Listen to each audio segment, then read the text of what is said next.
દાહોદમાં smart city project અંતર્ગત road upgradation કરવાની કામગીરી દરમિયાન રસ્તા પૈકી દબાણમાં આવતી નગરપાલિકા હસ્તકના શોપિંગ સેન્ટરોની દુકાનો ડિમોલાઇઝ કરાતા સ્ટેશન રોડ ઉપરાંતના વેપારીઓ વિસ્થાપિત થયા હતા।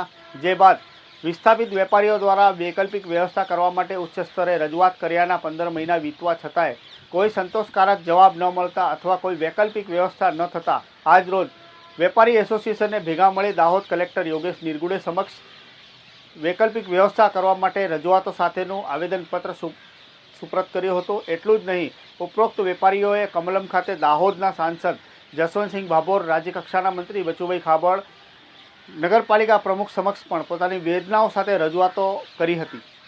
જય ભારત। આજે અમે દાહોદના બધા વેપારીઓ અહીંયા ભેગા થયા છે અને સ્માર્ટ સિટીના વખતે અમારી દુકાનો આજે 1.5 વર્ષ થઈ ચૂક્યા છે અને ડિમોલેશન થયાને પણ હજી સુધી સરકારશ્રીએ અમારે કોઈ વૈકલ્પિક વ્યવસ્થા નથી કરી। એના અર્થે અમે આજે દાહોદમાં કલેક્ટર ઓફિસ પર બધા વેપારીઓ સાથે મળીને અને આવેદનપત્ર આપવા આવ્યા છે અને અમે આશા રાખીએ છીએ કે અમારું કામ જલ્દીથી જલ્દી થાય। જય ભારત। હું રાજેન્દ્ર કુમાર મિશ્રા,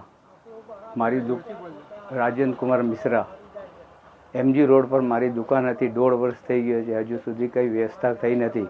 હું હોટલમાં નોકરી કરું છું, 5000 રૂપિયા મને મળે છે। આ અમારે વ્યવસ્થા કરી આપવા વિનંતી છે। ભારત માતા કી જય। મારું નામ છે કમલ થાવરદાસ મંગલાણી। મારી દુકાન હતી રતલામી સેવની સામે અને જે ડિનોમિનેશન કામ થયું દાહોદમાં એમાં મારી બી દુકાન તૂટી ગઈ છે અને મારી સાથે જેટલા બધા વેપારીઓ છે એ દાહોદની અંદર કોઈ નોકરી કરે છે, કોઈ વેપાર કરે છે, કોઈ લારી બી ચલાવે છે અને ઘણા બધા લોકો દાહોદ છોડીને જતા બી રહ્યા છે। અમને એમની પરિસ્થિતિ એવી છે ને કે કોઈનાથી બી તમે કોઈને પૂછશો ને તો એમનું ઘર ચાલે એવું બી નથી। અમે આજની તારીખમાં કલેક્ટર ઓફિસમાં આવ્યા છે, કલેક્ટરને આવેદન આપવા બી આવ્યા છે અને અમે જેટલું કહીએ સરકારશ્રીને જેટલું થાય એટલું અમારે જલ્દી કરી આપે અને અમારે નમ્ર વિનંતી છે ચીફ ઓફિસર સાહેબ બી જે બી થાય એ બી કરી આપે અમારે વૈકલ્પિક વ્યવસ્થા એમ કે હમણાં કોઈનું બી ઘર ચાલે એવું નથી એમ। અમે આજે આવ્યા છે કલેક્ટર ઓફિસમાં આવેદન આપવા।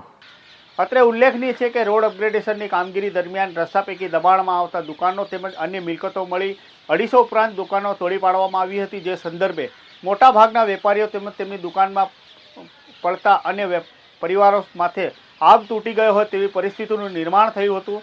ઉપરોક્ત વિસ્થાપિતો થયેલા દુકાનદારો પૈકી કેટલાક દુકાનદારો તો અન્ય તાલુકા મથકો પર ધંધો રોજગાર કરવા જતા રહ્યા છે અથવા તો કેટલાક વેપારીઓ અન્ય જગ્યાએ મોંઘા ભાવના ભાડાની દુકાનોમાં પોતાના પરિવારનું ગુજારણ ચલાવી રહ્યા છે તો કેટલાક દુકાનદારો બીજાના ત્યાં નોકરી કરવા પણ મજબૂર બની ગયા છે। જય ભારત। આજે મારું નામ જીતેન્દ્ર લક્ષ્મણદાસ ગ્યામલાણી, વેપારી એસોસિએશન તરફથી અમે છીએ। આજે અમારી દુકાનોને 15 મહિનાથી ઉપર થઈ ગયા છે અને અમે બેરોજગાર છીએ। સરકારશ્રીને અને બધાને અમારી નમ્ર અરજ છે કે અમને વહેલી તકે વૈકલ્પિક વ્યવસ્થા કરાવી આપવામાં આવે જેથી અમારા બધાના વેપારીઓના રોજગાર અને ઘરના ખર્ચા નીકળે અને અમે રોજગાર થતા થઈએ। સ્માર્ટ સિટી રોડ અપગ્રેડેશનની કામગીરી દરમિયાન રસ્તા પૈકીના દબાણો દૂર કર્યા બાદ સ્માર્ટ સિટી પ્રોજેક્ટને લગતી કોઈ નક્કર કામગીરી થઈ નહીં હોવાનો પણ આક્ષેપો ઉઠવા પામ્યા છે। જોકે સૌ વેપારીઓ ભેગા મળી એક જ માંગ કરી રહ્યા છે, અમને અન્ય કોઈ જગ્યાએ વૈકલ્પિક વ્યવસ્થા કરી આપો જેથી કરીને અમારા પરિવારોનું ગુજારણ શાંતિપૂર્ણ રીતે થઈ શકે। જોકે નગરપાલિકા તેમજ સાંસદ દ્વારા સરકારમાં રજૂઆત કરી વિસ્થાપિત થયેલા વેપારીઓને ન્યાય મળે તે માટે પ્રયાસરત છીએ તેવી હૈયાધારણા પણ વેપારીઓને આપી છે, પરંતુ આગામી કેટલા સમયમાં આ વિસ્થાપિત વેપારીઓ માટે વૈકલ્પિક વ્યવસ્થા કરવામાં આવશે તે હજી સુધી ચોક્કસપણે બહાર આવ્યું નથી। એટલે હવે વેપારીઓએ ધીરજ રાખી મન મારીને બેસી ગયા છે અને વહીવટીતંત્રને સરકાર સામે વૈકલ્પિક વ્યવસ્થા કરશે તે આશાએ ઇંતજાર કરતા જોવા મળી રહ્યા છે। ધન્યવાદ।